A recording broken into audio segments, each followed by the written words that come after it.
Hello, नमस्कार, सलाम, सत श्री अकाल, जय भीम। साथियों, आज हम लोग लाइव पर भी हैं और वीडियो भी बन रहा है और इसमें एक विशेष बात मैं आपसे शेयर करूंगा। और साथियों, अगर इस देश में जो संघर्ष आप चला रहे हैं, जो आज समानता के लिए संघर्ष चल रहा है और तमाम तरह के जो है हम उसमें आइडिया को लाते हैं और तमाम तरीके से संघर्षों को ले चलते हैं। जैसे किसान आंदोलन जो चल रहा है और किसान आंदोलन में जो प्रोफेसर नीतू सिंह और निर्देश सिंह जो चला रही हैं शिक्षा का कार्यक्रम, कि उन्होंने जो कूड़ा बीनने वाले या कमज़ोर मजलूम लोगों को, कोई बच्चों को जो शिक्षा देने का काम वहाँ आंदोलन से जोड़ा है, वो इसलिए जोड़ा था कि इस देश में जो अलग थलग पड़ा है, किसानों से जो अलग थलग हैं महसूस कर रहे हैं और उनका आंदोलन कैसे बड़ा हो, कैसे उनको जोड़ा जाए, इसमें कैसे उनको इसका हिस्सा बनाया जाए। तो उन्होंने इस तमाम भावनाओं को रखते हुए कि शिक्षा का एक माध्यम शुरू किया, जिससे काफ़ी कुछ उसमें कमज़ोरों की स्थिति साफ हुई और वो उसमें जुड़े। लेकिन उसके बाद भी किसान आंदोलन के लोग उससे बर्दाश्त नहीं कर पाए कि ये कूड़ा बांटने वाले और ये नीचे जात वाले ये मेरे साथ खड़े हो जाएंगे, ऐसा कुछ महसूस किया जा रहा है, जिससे कि उन्हें स्कूल बंद करने की भी स्थिति पैदा हो गई और शायद बंद कर दिया होगा। ये तो मुझे पूरा जानकारी नहीं है, लेकिन ऐसा कुछ वीडियो में आया था। नागपाल जी जो वीडियो बनाए थे और उसमें, लेकिन मैं एक उनसे निर्देश सिंह से कहना चाहता हूँ कि इस कार्यक्रम को जो चलाया है इसको बंद ना करिए। उसमें एक बहुत अच्छा कार्यक्रम है, माता सावित्रीबाई फुले जो चलाया था, ज्योतिबा फुले साहब के पत्नी, जो उन्होंने तमाम परेशानियों को झेला था। उनको तो इस तरह से कि कीचड़ फेंक दिया करते थे तो 2 साड़ी ले जाया करती थी, तो उस साड़ी को फिर बदल के और लेकिन शिक्षा का कार्यक्रम जारी रखा। तो ये अभी परेशानी जो है, ये परेशानी ख़त्म हो जाएगी और हम तमाम लोग आपके साथ खड़े हो जाएंगे और रहेंगे। और इस स्कूल को, इसका एक माध्यम है, केंद्र है कि इसको चलना चाहिए। जो इस तरह की जो बदतमीजी कर रहे हैं उनके भी दिमाग साफ़ होंगे, क्योंकि आज वैज्ञानिक समय है और तकनीकी समय है। आज इसमें कोई छोटा बड़ा नहीं है और जैसे संविधान के रूप में तो सब दिया है, संविधान तो कहता है कोई छोटा बड़ा देश में नहीं है, सबके लिए कानून समान है, सबका हर काम करने का अधिकार है, वो हर काम कर सकता है। लेकिन उनको जो अलग थलग किए हुए हैं, जैसे अब एक घटना और बताएं हम आपको, जो माननीय जगजीवन राम जी के नाम से 77 में चुनाव लड़ा गया था, उसमें माननीय चरण सिंह ने ये सवाल उठाया था जब सरकार बनने लगी कि हम अछूत के अंडर में काम नहीं करेंगे। तो ये जो आंदोलन है तो उन्हीं का वर्चस्व है। तो मैं उनसे अपील करता हूँ कि वो ऐसी पुनर्स्थिति को ना पैदा करें, अन्यथा इसमें भी जो किसान है और इसमें जो 2 फाट हो जाएंगे कि जो इस कमज़ोर तबके के लोग हैं ये आपसे अलग हो जाएंगे और ये शक्ति का बिखराव होगा इस देश में। जो आप इस किसान आंदोलन को जन आंदोलन की जो गति देना चाहते हैं और जो गति दी है, जो आज पूरे देश में समझा जा रहा है कि ये किसान आंदोलन जन आंदोलन है और उससे एक बड़ी ताकत मिल रही है जो विकृत सामाजिक व्यवस्था को कमज़ोर करने का। लेकिन आप अगर ऐसा काम करेंगे तो ये फिर विकृतियाँ फिर से बढ़ेंगी, क्योंकि आप में धड़े हो जाएंगे, आप टूट जाएंगे, आपका आंदोलन बिखर जाएगा। इस तरह से फिर से विकृत सामाजिक व्यवस्था बड़ी मजबूती से खड़ी हो जाएगी। तो इसे रोकने के लिए इस देश के तमाम कमज़ोर लोगों को एक साथ खड़ा होना पड़ेगा, चूँकि जो अधिकार से वंचित किए गए हैं, जो अधिकार से वंचित हैं, जिन्हें मुख्यधारा का हिस्सा से अलग किया जा रहा है या उन्हें किया जा चुका है, तो दोनों को जो किया जा रहा है और जो किए जा चुके हैं, उन दोनों को एक साथ खड़ा होना पड़ेगा और अपने अधिकार के लिए वो संघर्ष करना होगा। तभी जो है इस देश में हम स्थिति को मजबूत कर सकते हैं और समान सामाजिक व्यवस्था लागू कर सकते हैं। इस देश में विकृत सामाजिक व्यवस्था को ख़त्म करने के लिए हम इस देश के तमाम साथियों को, जो कमज़ोर तबके के लोग हैं, जो नीची जात के जो कहे जाते हैं, उन सब को एक साथ खड़ा करने का काम करेंगे। और जो जिन चीज़ों से वंचित है तो उन कार्यों को हमें उनमें लाना होगा। जैसे शिक्षा का मामला है, जो सब तक शिक्षा पहुँचे, ये एक महान मुद्दा बनाना होगा। ये किसान आंदोलन के साथ ये तमाम जो आंदोलन की स्थिति बन रही है, उनको एक साथ जोड़ना होगा। इसके साथ जैसे लोगों का जो रोजगार की स्थिति है कि लोग रोजगार पाएँ, उसको न्यूनतम एक सीमा लगा कर कि मासिक उनको कम से कम 15,000 रुपया दिया जाए। इस सीमा के तहत वो सबको कार्य दिया जाए। जिसे नौकरी ना मिल सके तो उसे उस काम को करने के लिए संसाधन उपलब्ध कराए जाएँ। 1 लाख से 15 लाख तक जो उन्होंने 15 लाख जो उनके जेब में डालने की बात कही थी, बाद में वो जुमला करार दे दिया। तो उसे आप अपने ढंग से उसे लाएं कि कम हर व्यक्ति को काम करने के लिए जो 1 लाख से जिसका जैसा काम हो, जिसको जितनी आवश्यकता है, उसके आधार पर 1 लाख से 15 लाख तक बिना ब्याज के 10 साल के लिए उसको देना होगा।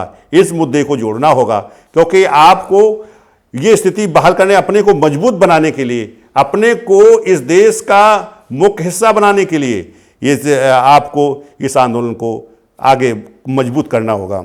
इसमें लोग जो पेंशन जो मिलती है, पेंशन का मानक अब 10,000 का है, तो 10,000 रुपये हर वृद्ध विकलांग विधवा प्रधान बीडीसी डीडीसी को मिलना चाहिए। इसके लिए हमें एक सवाल खड़ा करना पड़ेगा और ये भी तय करना पड़ेगा कि ये सरकार के लिए सवाल ही नहीं है, सरकार इस पर दे, ये प्रस्ताव है, अन्यथा ये जो है सरकार अपने पद को छोड़े और इस देश में ये कमज़ोर मजलूम जो अपने अधिकारों से वंचित है, वो आके इस शक्ति बनाकर इस सरकार में चलाने का काम करेंगे, सरकार बनाने का काम करेंगे। ये आपका प्रस्ताव होना चाहिए। इस तरह से काम करना होगा। इसी तरह से जो तमाम जो है विभागों में, सेक्टरों में जो काम कर रहे हैं, जो हमारे कर्मी, वो जैसे रसोईया है उसको 1,500 रुपया मिलता है। जैसे मनरेगा है, मनरेगा में 200 कुछ पैसे मिलते हैं, जबकि कम से कम 500 रुपया पर डे मिलना चाहिए। इसका भी सवाल उठना चाहिए। जैसे वो आशा बहू है या आंगनवाड़ी है या इसलिए शिक्षा मित्र है या किसान मित्र है, इस तरह से तमाम जो इस तरह से काम हो रहे हैं, होमगार्ड है, पीआरडी है, इस तरह इनको सबको न्यूनतम कम से कम 15,000 रुपया मासिक वेतन मिलना चाहिए। और दूसरी बात, इसी पर समान कार्य समान वेतन का जो मामला है, जो सुप्रीम कोर्ट का आदेश है, उसको भी लागू किया जाना चाहिए, क्योंकि ये सब जिन्हें नहीं अभी तक दिया गया है तो उनसे हमें न्यूनतम ये स्थिति पैदा करना चाहिए। इसके बाद समान कार्य समान वेतन की स्थिति को लाना चाहिए। ये इसको करना है, या तो करो या तो फिर सरकार छोड़ो। तो इससे अपनी जनशक्ति, इस आधार पर हमें जनशक्ति बनाकर इस देश में जो विकृत सामाजिक व्यवस्था का अंत करना है, समान सामाजिक व्यवस्था का उदय करना है। मैं इस तमाम तरह के जो संगठन काम कर रहे हैं उन सबसे अपील करता हूं कि आप इस कारवां को आगे बढ़ाने के लिए आपको जो है एक संगठित रूप से काम करना होगा, संगठित रूप से होना पड़ेगा। उसमें मेंबरशिप का काम करना होगा और मेंबरशिप ऐसी हो जो एक भारत के एक कोने से दूसरे कोने तक जो बैठे बैठे नेट से संबंधित सदस्यता हो जाए। और जो संविधान को मानने वाले हैं या संविधान के साथ चलने वाले हैं, तो उन लोगों को एक साथ खड़ा होना पड़ेगा।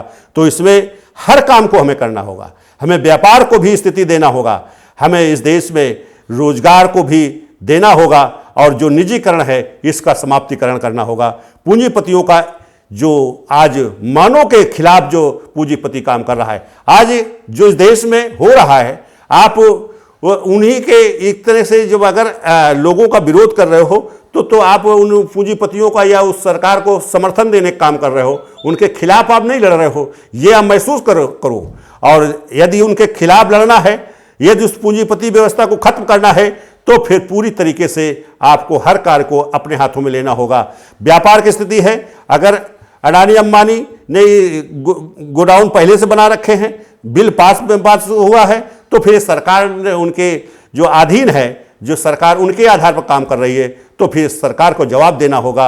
अर्थात आपको व्यापार में भी आना होगा और उस शेयर सिस्टम से आपको व्यापार करना होगा। और ये हमने पूरी तरीके से एक बना रखा है सिद्धांत, जो बाबा साहब ने जो लोकतंत्र को जो रखा है संविधान में, कि लोकतंत्र का मतलब प्रतिनिधित्व का आधार जो है, प्रतिनिधित्व का ही आधार लोकतंत्र है। लोकतंत्र को केवल सरकार चुनने तक तो बनाए रखते हैं, चुनने के बाद उसको अलग कर देते हैं और वो फिर से विकृत सामाजिक व्यवस्था के आधार पर, ऊंच नीच के आधार पर, वो उन माफियाओं के आधार पर वो काम करते हैं, जिसके कारण से देश की स्थिति खराब है। आज सभी जो काम करने वाले हैं, जो समानता के आधार पर चलने वाले हैं, उनके खिलाफ काम कर रहे हैं, उनको जेल भेज रहे हैं, उनके खिलाफ जांच जबरदस्ती की जा रही है। इस तरह का जो देश में फार्मूला चल रहा है, तो इसको ख़त्म करने के लिए हम जब तक संगठित नहीं होंगे,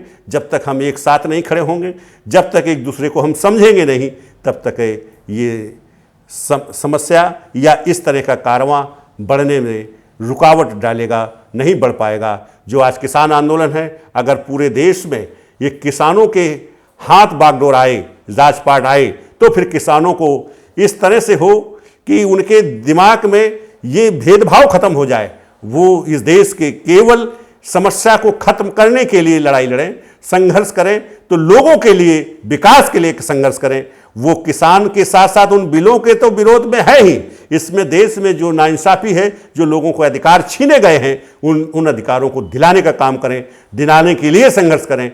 तभी यह देश में एक बड़ी ताकत बन सकती है, तभी इस देश में समान सामाजिक व्यवस्था का उदय हो सकता है, इस विकृत सामाजिक व्यवस्था का अंत हो सकता है और आपका बदला भी हो सकता है। जो आज तक तमाम तरह के उत्पीड़न किए गए हैं, तो उन्हें इस विकृत सामाजिक व्यवस्था को चलाने वाले के स्थान 3 बनेंगे, या तो पागलखाना है, या तो फिर जेल है, या फिर इस देश में नस्ते नाबूद का भी एक स्थान है। तो ये सिद्धांत है, या तो ये समझौता अगर नहीं करते हैं, अगर उस सिद्धांत को नहीं मानते हैं, तो फिर इस देश में ये लागू होगा और इसके तहत वो अपना स्थान समझ लें, या तो फिर इस देश में समान सामाजिक व्यवस्था में आने का काम करें और वो आपसे माफ़ी मांगें। मैं अपनी बात को यहीं रोकता हूं, लेकिन ये ज़रूर कहता हूं कि आप इस वेबसाइट ये बनी हुई है, तो वेबसाइट के आधार पर सभी जो है एक साथ खड़े हों और उस वेबसाइट को खोलें और देखें। ये वेबसाइट है www.andolan.org। ये जो है, तो उसको हम उसमें अगर साथ में लें और इसको अगर देखें, तो सारी चीज़ आपको मिल जाएगी। और इस बात को हम आपसे ये अनुरोध करता हूँ, ये अपील करता हूँ कि अगर वास्तव में इस देश को आप एक सामाजिक न्याय देना चाहते हो और इन बिलों को अगर खात्मा करना चाहते हो, तो ये बड़ी ताकत बनाने का काम करो, इस देश में सरकार बनाने का काम करो।